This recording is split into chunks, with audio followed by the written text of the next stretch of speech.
You've probably heard the story of Pandora's box, right? We usually think of it as just a simple, ancient cautionary tale about keeping your nose out of things. But actually, it's so much more than that. We're unpacking a meticulously structured thriller here, one full of divine vengeance, psychological warfare, and literally the ultimate cosmic trap. So in this explainer, let's break down exactly how this trap was set.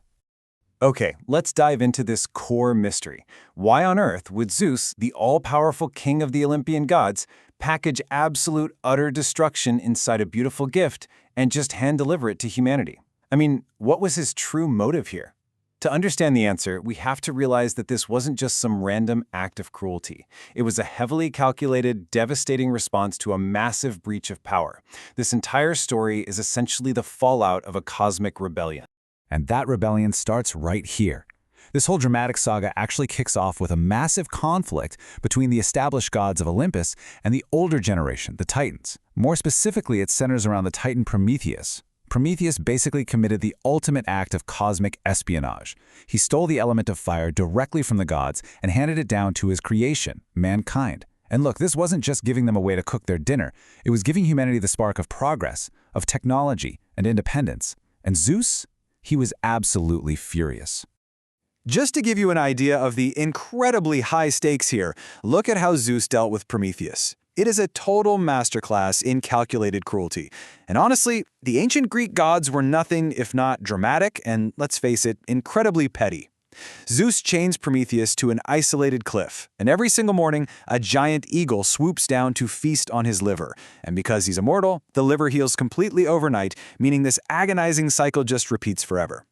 Zeus doesn't just punish people, he designs terrifying, inescapable traps. But, torturing Prometheus simply wasn't enough for the king of the gods. Prometheus had given fire to mankind, and Zeus decided mankind was going to have to pay the price for accepting it.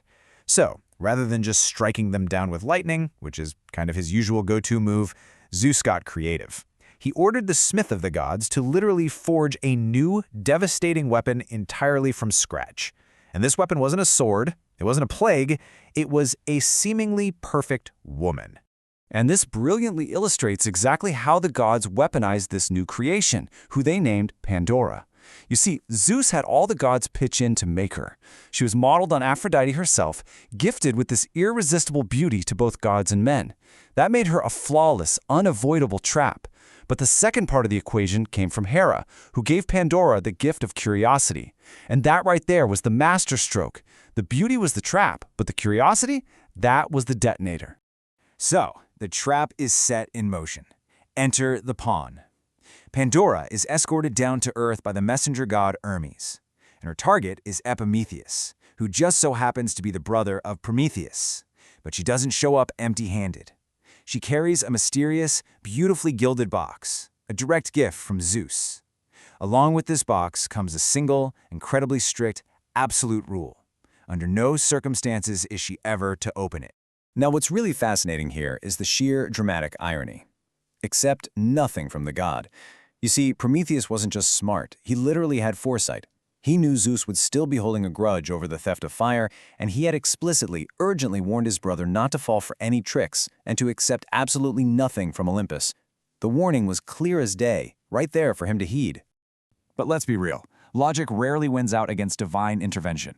When Epimetheus first laid eyes on Pandora, he was a goner, instantly and hopelessly enchanted by her beauty. He just couldn't imagine his life without her. And on their wedding day, Hermes completely seals the deal. He blatantly lies, assuring Epimetheus that Pandora and the box are simply a peace offering from Zeus, a little symbol that all the bad blood over the fires in the past. Blinded by love and Hermes' smooth deceit, Epimetheus totally ignores his brother's warning. Which brings us to the absolute ticking time bomb of our story. I mean, imagine the intense psychological tension Pandora's under here. Every single time she looks at that gilded box, she has to remind herself of her vow never to open it. But remember that gift of curiosity from Hera? That manufactured urge just grows stronger and more agonizing every time she denies it. She struggles with this golden key hanging around her neck until, finally, the pressure is just too much. She puts the key in the keyhole, completely unable to resist the urge she was engineered to feel. And the literal second she turns that key, the trap is sprung. A massive, hissing sound erupts. This terrible odor fills the air, and absolute terror is unleashed. Sickness, death, jealousy, hatred, famine, passion. These aren't just abstract ideas, they are tangible horrors literally flying right out of that box. All the wickedness and evil that Zeus had locked away suddenly escapes, spreading like wildfire across the earth. In an instant, the immense, crushing weight of the world's suffering falls squarely onto Pandora's shoulders. Terrified, she slams the lid shut, but it's way too late. And in that horrifying split second, Pandora realizes the devastating truth of her own existence. She wasn't created to be a bride. She wasn't a peace offering. She was meticulously designed to be a pawn. Her entire purpose, her beauty, her curiosity, her whole journey to Earth was engineered for this exact, terrible moment, to unleash evil and destroy the mankind that Prometheus cared so much about. Overwhelmed by this crushing, impossible guilt, feeling entirely responsible for unleashing a literal plague on mankind, she doesn't know what to do. So in a desperate, final act, she does the only thing she really can do. She opens the box one last time. But right here, we get a profound twist in the narrative. Instead of more hissing and horror, she releases this warm, comforting presence. Right in the middle of all the total destruction she was forced to cause, she lets out the single, final thing Zeus had kept trapped inside. So the crucial point is this: that warm presence, that was hope. But wait a minute, why would a violently vengeful Zeus put hope inside a box of horrors? Well, because Zeus's true intention was never to completely wipe out mankind. He felt that Prometheus giving them fire gave humanity an unfair advantage. By unleashing sickness, famine, and death, he was leveling the playing field. And hope was placed in that box to give humanity the strength to rebuild, to rise up, and to keep going. It was actually Zeus's way of giving mankind a fair chance to actively earn their existence by surviving incredible hardship. What you should really take away from this explainer is the deep, deep symbolic weight of this myth. Pandora isn't just a story about someone who couldn't follow instructions.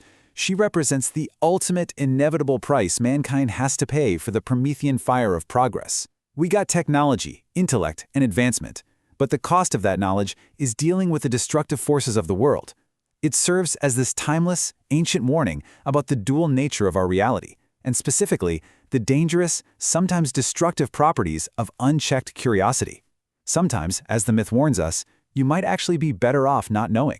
Which brings us to a final thought for us today. Thousands of years after this myth was first told, the gods built this ultimate trap using the exact trait that drives human progress. So I'll leave you with this to ponder. Is our relentless human curiosity our absolute greatest, most empowering gift? Or is it, exactly as Zeus intended, our most destructive curse? Thanks so much for joining me on this deep dive in today's explainer.